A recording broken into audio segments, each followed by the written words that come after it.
आज उसी के हिसाब से एक पॉइंट हम समझेंगे जिसको हम कहते हैं रिवर्सिबल रिएक्शन। ठीक है, ये आज का जो टॉपिक है वो रिवर्सिबल और इरिवर्सिबल रिएक्शन होगा। तो रिवर्सिबल रिएक्शन क्या होता है बेटा? रिवर्सिबल रिएक्शन ऐसा रिएक्शन जो कंप्लीट ना हो, यानी अपनी असली पोजीशन में आ जाए कोई चीज, तो उसको कहते हैं रिवर्सिबल रिएक्शन। मिसाल के तौर पे आप आइस को अगर आप मेल्ट करते हैं तो आइस कन्वर्ट हो जाएगी लिक्विड के अंदर, लेकिन वही लिक्विड अगर हम फ्रीज करेंगे तो वो दोबारा कन्वर्ट हो जाएगा इसमें उसी आइस के अंदर। तो ये रिवर्सिबल रिएक्शन है। लेकिन डेफिनेशन क्या होगी रिवर्सिबल रिएक्शन की? Reversible reaction is the reaction that never goes to completion, that never goes to completion। ऐसा रिएक्शन जो कंप्लीट ना हो तो उसको हम कहेंगे रिवर्सिबल रिएक्शन। सही है। It is denoted by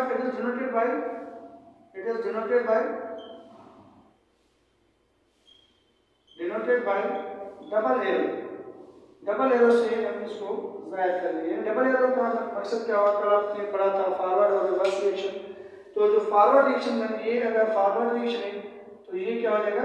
reverse reaction. ठीक है, यानी रिवर्स रिएक्शन में जो हम निशान देंगे वो डबल एरो देंगे। उसके बाद उसको दूसरे लफ्जों में बोथ वे रिएक्शन भी कह सकते हैं। बोथ वे रिएक्शन, इसको हम दूसरे लफ्जों में क्या कहेंगे? बोथ वे रिएक्शन, यानी एक फॉरवर्ड रिएक्शन है तो दूसरा रिवर्स रिएक्शन है। सही है। उसके बाद इसका अगर हम एग्जांपल लेंगे तो बेटा एग्जांपल क्या होना चाहिए? मिसाल के तौर पे अगर हम एसिटिक एसिड को रिएक्ट कर रहे हैं, CH3COOH को अगर हम रिएक्ट करेंगे इथाइल अल्कोहल के साथ C2H5OH से, तो क्या होगा? ईस्टर बनेगा। ठीक है, ईस्टर यानी एसिडिफिकेशन में CH3 COOH2H5 और वाटर जो होगा वो क्या हो जाएगा? रिलीज हो जाएगा, यानी एसिडिफिकेशन हो गया। अभी ईस्टर बन गया तो इसमें आप देख रहे हैं कि ये जो डबल एरो है वो किसको जाहिर कर रहा है? ये डबल एरो जाहिर कर रहा है रिवर्सिबल रिएक्शन। जैसे मिसाल के तौर पे हाइड्रोजन आयोडाइड अगर बनेगा तो हाइड्रोजन प्लस आयोडीन अगर इसको हम बनाएंगे, रिएक्ट करेंगे तो क्या बनेगा? हाइड्रोजन आयोडाइड बनेगा। ये भी एक रिवर्सिबल रिएक्शन का एग्जांपल है। वैसे क्या कौन से हो सकते हैं? मिसाल के तौर पे आप दूसरे लफ्जों में ये भी कह सकते हैं कि भाई एवापोरेशन है, एवापोरेशन और कंडेंसेशन, एवापोरेशन और कंडेंसेशन, ये भी दोनों आपस में क्या होते हैं? रिवर्स होते हैं। यानी एवापोरेशन में जो लिक्विड होगा वो वेपर्स में कन्वर्ट होता है, तो वही वेपर्स लिक्विड में कन्वर्ट हो सकते हैं, तो उसको हम कहते हैं एवापोरेशन एंड कंडेंसेशन। उसके अलावा मेल्टिंग का अगर आप मिसाल लें, मेल्टिंग और फ्रीजिंग, जैसे मैंने आपको आइस का मिसाल दिया, तो मेल्टिंग और फ्रीजिंग भी क्या हो सकता है? मेल्टिंग और फ्रीजिंग भी रिवर्सिबल रिएक्शन कैटेगरी में आ जाएगा। सही है, बात समझ आ गई आपको? अच्छा, इसके अपोजिट अगर हम पढ़ेंगे तो वो होगा इरिवर्सिबल रिएक्शन। अब इरिवर्सिबल रिएक्शन क्या होता है बेटा? इरिवर्सिबल रिएक्शन ऐसा रिएक्शन जो कंप्लीट हो जाए, ये नेवर गोज टू कंप्लीशन। अच्छा, वो क्या होगा? The reaction goes to completion, ऐसा रिएक्शन जो कंप्लीट हो जाएगा उसको हम कहेंगे इरिवर्सिबल रिएक्शन। अब मिसाल के तौर पे इसको हम कैसे लिखेंगे इरिवर्सिबल रिएक्शन को? इरिवर्सिबल रिएक्शन क्या होता है? Irreversible reaction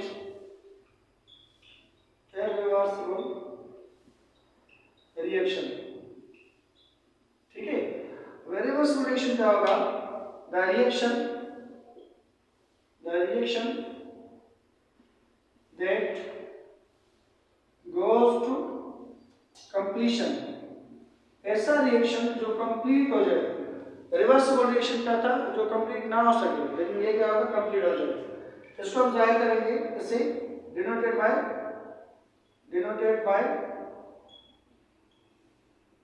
by single arrow, इसको सिंगल एरो से जाहिर करेंगे और ये वन वेरिएशन कहलाता है। वन वेरिएशन कौन सा रिएक्शन है? One variation. ठीक है। अब मिसाल मैं आपको दूं कि भाई अगर हम अंडे को अगर हम बॉयल कर रहे हैं तो पहले इनिशियली अंडा जो अंदर से होता है वो क्या होता है? बिल्कुल यानी लिक्विड फॉर्म में होता है। जब उसको हम बॉयल करेंगे तो वो सॉलिडिफाई हो जाएगा। क्या वही अंडा अगर हम उसको क्या ले आ सकते हैं इसमें अपनी ओरिजिनल पोजिशन में? नहीं ले आ सकते, ये रिवर्सिबल रिएक्शन है। ठीक है, उसके अलावा अगर आप किसी चीज़ को कंबस्ट कर रहे हैं, किसी चीज़ को बर्न कर रहे हैं, तो बर्निंग से जो चीज़ होगी असल शक्ल में वो उसकी शक्ल बिगड़ जाएगी, बर्न हो जाएगी। तो क्या वही असल चीज़ यानी जो बर्निंग प्रोसेस हो गया उसका, तो क्या वही चीज़ दोबारा उसी शक्ल में आ जाएगी? नहीं आ सकती।